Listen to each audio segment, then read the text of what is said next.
Darkness enveloped the city of Kobe, Japan. As always, the trains ran on time. For the early risers, it felt like any other cold winter morning. Right before the clock hit 5:47, the earth shook. For 20 seconds, the city buckled. On January 17, 1995, the Great Hanshin earthquake rocked the urban sprawl. Buildings collapsed. An elevated expressway toppled over onto the streets below. In a city of some 1.5 million residents, around 4,600 people died. The earthquake also caused catastrophic economic damage. Not only did Kobe function as the 6th largest container port in the world, it played a key role in Japanese manufacturing. The damage to factories producing computer chips created an acute shortage. Production costs for sophisticated electronics rose rapidly. Nintendo's in-development console, what became the N64, faced a serious problem.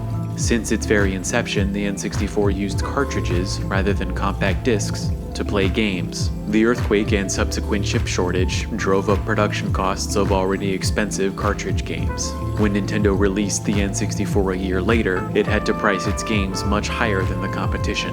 In Japan, N64 games cost more than $90 each for almost a year after the system's launch.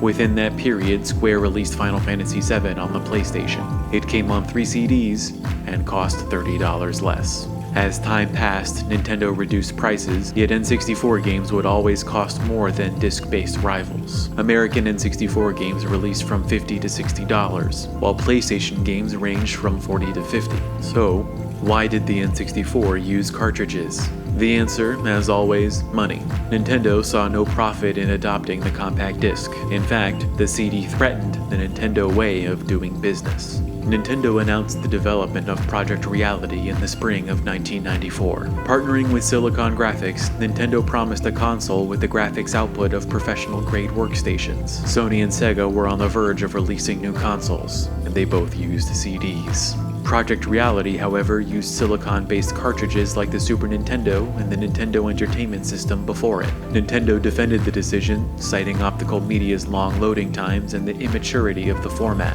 PR rhetoric masked Nintendo's true reasoning, the result of turbulent years experimenting with non-cartridge media. Nintendo's relationship with the disc starts in 1986, with the release of the Famicom Disk System in Japan. Its proprietary magnetic discs brought great benefits to software publishers. They were cheaper to produce and had a greater storage capacity than the ROM cartridges of the time. Popular games like The Legend of Zelda and Metroid debuted on the disk system, yet discs never replaced cartridges as the Famicom standard medium. After an initial wave of enthusiasm, third parties abandoned the system, in part because cartridges had greater returns than cheaper discs. Disc writability also made the system an easy target for piracy. More importantly, a developer had to give Nintendo a 50% stake in the copyright of any game released for the disk system. Nintendo's desire to control the games on its hardware foreshadowed its legendary rift with Sony. In 1988, Sony agreed to work on a CD drive expansion for the still-in-development Super Nintendo. Part of the contract gave Sony exclusive licensing rights for the system's CD games. Although Nintendo agreed to it initially, by 1991, Nintendo could not tolerate another company controlling games for its hardware. Nintendo betrayed Sony, cutting a new deal with Philips that gave licensing rights to Nintendo. The Super Nintendo would never have a CD drive, but Philips released its own console, the CDI. It failed, wounding Nintendo's brand with poorly received Mario and Zelda titles as collateral damage. Nintendo learned that the CD itself did not guarantee success. After years of corporate intrigue and mixed results, Nintendo had more than a few reasons to doubt the compact disc as a viable storage medium, at least in 1994. The N64 cartridge decision resulted from a careful calculation. Cartridges, not CDs, would benefit Nintendo the most. Both Sony and Sega saw the inherent strengths of the CD: cheaper production costs and greater storage space, qualities attractive to third-party developers. For Nintendo, helping third parties ran contrary to corporate strategy. At the behest of Hiroshi Yamauchi, president of Nintendo, the N64's designers overcomplicated programming for the system. This would, in theory, drive off third-party developers. Just before the announcement of Project Reality, Yamauchi declared, "We're better off at first with a few good titles. Lots of software just means lots of bad software." Nintendo drew its line. They would make development kits available to external studios, but would give little support, and they would certainly not use the CD to make things easier for third parties. A CD costs much less to manufacture than a cartridge, lowering the financial risk of producing a game. Strict licensing agreements required developers to purchase cartridges directly from Nintendo, then sell them to the public. If the game did not sell well, the remaining stock could not be returned, and the developer had to bear the loss. The CD's lower production costs equated to lower profit margins for the manufacturer, in this case, Nintendo. Because discs were so cheap to produce, a game could reasonably use multiple discs for a single release. Combining that with the CD's relatively large data capacity, game developers imagined bigger games. Final Fantasy VII was supposed to release on the N64, yet the development team chafed within the cramped conditions of the N64 cartridge. As more games released on the PlayStation and Saturn, developers saw the true potential of CD-based games. Third parties like Square wanted cinematic games with pre-rendered cutscenes and CD-quality audio. Nintendo, however, adhered to a different philosophy. Nobody explained this better than Yamauchi himself in 2004. I have been saying this for some time, but customers are not interested in grand games with higher quality graphics and sound and epic stories. The separation between Nintendo's school of design and industry-wide trends led to ruptures in old relationships. Square, who spent nearly a decade developing for Nintendo platforms, released Final Fantasy VII on the PlayStation. It broke sales records and epitomized a whole new class of video game with cutting-edge technology and the epic stories that Yamauchi described. Many developers chose to work on titles for other systems. The PlayStation and Saturn housed far larger software libraries than the N64. Nintendo, indifferent or hostile to the needs of third parties, content with its own method of game design, saw no great advantage to using compact discs. Moreover, the disadvantages inherent to the medium proved an unacceptable liability. CD piracy was relatively simple. Nintendo could still recall how easily consumers copied games for the Famicom Disk System.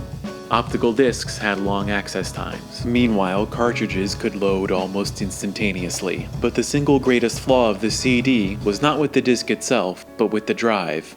It cost too much. From the very beginning, Nintendo wanted a powerful, yet cheap machine, priced at or below $250. Not only that, but Nintendo desired to make a profit on the system itself, unlike its rivals that sold their systems at a loss. At the time of the N64's development, CD drives were still expensive. A cartridge-reading console cost far less to produce. Nintendo tried striking a middle ground, so it developed the 64DD. Expected to release shortly after the N64, it used proprietary magnetic discs that Nintendo could intimately control. Yet the discs weren't as cheap as CDs, nor could they hold as much data, but they were better than cartridges in both respects. The 64DD, beset by delays, released late in the N64's life, and was quickly abandoned. Games in development either converted to cartridges or disappeared. The N64, meanwhile, had to survive using a severely restricted storage medium. Despite Nintendo's efforts to ward off third-party developers, companies could not ignore the system's large user base. So developers created cartridge-based N64 versions of titles fit for the CD drives of the PlayStation and Saturn. The N64 versions came with fewer features, and quality varied depending on the developer. In the next hardware generation, Nintendo made the switch to optical discs in a very Nintendo way. The PlayStation 2 and Xbox both used DVDs. The GameCube played proprietary mini DVDs, once again a medium that Nintendo could more easily control.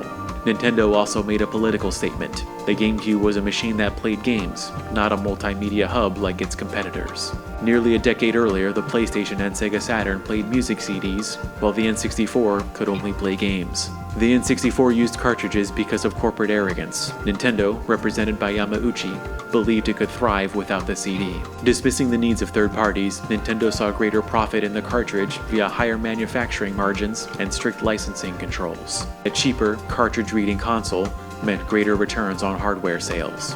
After the N64 released in 1996, Nintendo had to bear the consequences of its already antiquated thinking. Third parties abandoned Nintendo, leaving the N64 with a small software library.